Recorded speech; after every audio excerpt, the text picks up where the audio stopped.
of history. Urban had received troubling news from the east. The Byzantine Empire, once a mighty Christian power, was under siege by the Seljuk Turks.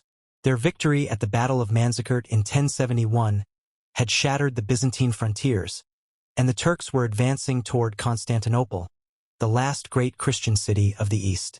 Urban's heart burned with a sense of duty. The Muslims, who had seized Jerusalem centuries before, had desecrated the holy city, the very place where Christ had been crucified, buried, and resurrected. But it wasn't only Jerusalem that called for help. It was the entire Christian world, united under one faith but divided by centuries of war and bloodshed.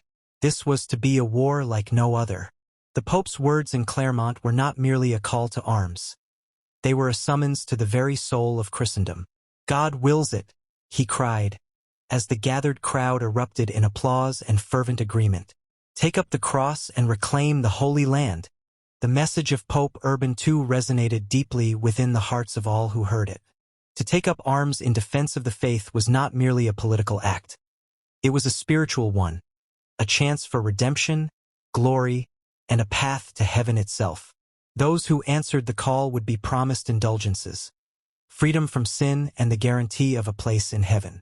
It was a bargain too powerful to resist for the thousands who swelled with enthusiasm and fervor. Knights from all over Europe answered the call. Some sought redemption for past sins. Others, glory and wealth. There were peasants, too, eager to follow their noble lords, believing that this pilgrimage would provide a new future for them in the lands of the East. From France, Germany, Italy, and beyond, the ranks of the Crusaders swelled, and preparations began in earnest. For many, the First Crusade was an escape from the struggles of daily life, a chance to be part of something larger than themselves. Among the ranks of these crusaders were figures like Godfrey of Bouillon, a knight whose name would become synonymous with the Crusades. Godfrey, from the region of Belgium, was a man of deep religious conviction and martial skill. Alongside him stood Raymond IV of Toulouse, an experienced and ambitious leader, who would prove to be a pivotal figure in the Crusades' early successes. Bohemond of Taranto, a cunning and calculating warrior, also joined the expedition, driven by the promise of land and power in the East. These men, along with thousands of others, began their long journey south toward the Holy Land. They would cross thousands of miles of unfamiliar territory, facing hardships and dangers that no one could fully anticipate. But the fervor of their faith pushed them onward, their eyes fixed on the distant goal of Jerusalem. As the Crusaders left their homes behind, they knew that their journey would not be easy. The land between Europe and the Holy Land was vast, filled with treacherous terrain and hostile forces. Yet they moved forward with unwavering resolve. The spirit of the Crusades burned brightly in their hearts, and they were driven by a sense of divine purpose. Their mission was clear: to reclaim Jerusalem and the Holy Land from Muslim rule, to establish a Christian kingdom in the heart of the East, and to secure salvation through holy war. Part 2: The Long March. The Crusaders, now united under the banner of the cross, embarked on their journey across Europe and into Asia Minor. The path was fraught with challenges. The vastness of the terrain, the unfamiliar cultures, and the logistical difficulties of feeding and moving such a large army made the march a grueling endeavor. Yet the Crusaders pressed forward, their determination unwavering. Their first major victory came at the Siege of Nicaea in 1097. The Crusaders, aided by the Byzantine Emperor Alexios I, laid siege to the city, which was held by the Seljuk Turks. The city's walls were formidable, but the Crusaders' numbers and determination wore down the defenders. The Seljuk Turks, realizing they could not hold the city, eventually fled. The Crusaders captured Nicaea, and it was the first taste of success on their long journey to Jerusalem. But the road ahead was not without peril. Tensions arose between the Crusaders and their Byzantine allies.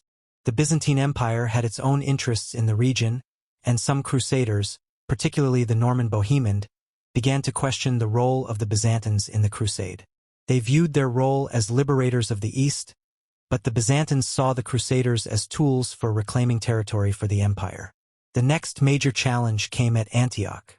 A city steeped in history and surrounded by formidable fortifications, Antioch was a key target for the Crusaders. The siege would last for months, testing the resolve of both the Crusaders and the defenders. The Crusaders faced starvation, disease, and constant skirmishes with Turkish forces. Yet, it was here at Antioch that the Crusaders' greatest victory and their most horrific moment would unfold. To be continued, this is the beginning of a longer narrative on the First Crusade and the battle for Jerusalem. If you'd like to continue with specific sections or explore the different events in greater detail, we can proceed further step by step. Part 3. The Siege of Jerusalem.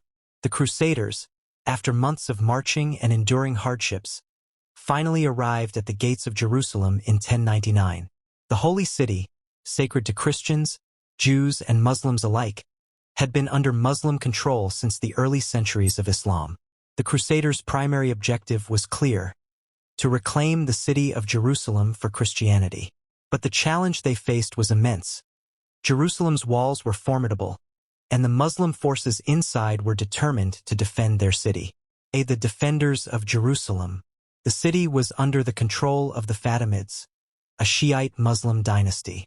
The ruler of Jerusalem, Al-Afdal, had stationed a strong garrison in the city to prevent any attacks. Inside Jerusalem, the Muslim defenders, including both regular soldiers and civilians, were committed to defending their holy city at all costs. For the Crusaders, however, Jerusalem's significance was unmatched. It was not just a city. It was the heart of Christianity, the place where Christ had lived, died, and resurrected. To reclaim it was to fulfill a sacred mission. The Crusaders' approach. As the Crusaders gathered outside the city, they were joined by thousands of peasants, knights, and religious leaders. The army's size varied, but it is believed to have numbered between 10,000 and 30,000 people, including non-combatants. The city's defenders, by contrast, numbered far fewer, perhaps 7,000 to 10,000 soldiers. The Crusaders set up camp outside the walls, preparing for a siege. The situation seemed like one of unyielding stalemate, but the determination of the Crusaders would prove crucial. The siege began in earnest, with Crusaders constructing siege engines and battering rams to breach the city's defenses. They lacked proper equipment for such an extensive siege, but their resourcefulness made up for it. They worked tirelessly, gathering wood and supplies to build siege towers, ladders, and machines capable of throwing stones and fire at the city walls. Despite the relentless assault, the defenders of Jerusalem remained steadfast, repelling early attempts to scale the walls. See the First Crusade and religious zeal. The Crusaders' resolve was strengthened by their religious zeal. For many, this was not simply a military campaign, it was a holy mission. Their leaders, including Godfrey of Bouillon, Raymond IV of Toulouse, and Robert of Normandy, inspired their troops with calls to arms and prayers. The Crusaders believed that God had ordained their conquest of Jerusalem and that their victory was a divine will. As the days wore on, the Crusaders' morale began to flag. The siege had stretched on for weeks, and hunger and disease began to take a toll. The defenders of the city, though fewer in number, were resolute. They sent out periodic raids to harass the Crusaders, and the defenders' resistance was bolstered by their belief that they were fighting for their sacred city. However, the Crusaders' persistence and religious fervor gave them an advantage. The fall of Jerusalem. In early July 1099, the Crusaders made a final push to breach the walls. After weeks of battering and relentless assaults, their siege towers and ladders finally reached the city's walls. A critical turning point came when the Crusaders breached the defenses at the most vulnerable point. It was then that the Crusaders launched a coordinated attack on the walls, scaling the defenses with ladders and using their siege towers to gain entry. On July 15, 1099, after a long and bloody siege, the Crusaders finally entered Jerusalem. The city fell to them after intense fighting. The defenders, overwhelmed and outnumbered, had no choice but to retreat into the city's inner sanctums. The Crusaders, driven by religious zeal, fought not only to conquer the city but to purify it. Their entry into Jerusalem was marked by great bloodshed. There are reports of the Crusaders massacring Muslims and Jews in the streets, in what was one of the most brutal episodes of the Crusades. The massacre and its aftermath. The aftermath of the Crusaders' victory in Jerusalem was nothing short of horrific. As the Crusaders entered the city, they killed thousands of Muslims and Jews. Those who survived were either enslaved or forced to flee the city. The Latin chroniclers of the time, such as Raymond de Aguilers, glorified the events, speaking of divine justice and religious fulfillment. However, the contemporary Muslim chroniclers described the event as an atrocity, noting the indiscriminate slaughter of civilians and soldiers alike. Godfrey of Bouillon, one of the leaders of the crusade, was declared the first ruler of Jerusalem. He refused the title of king, as he believed that Christ was the only true king of Jerusalem.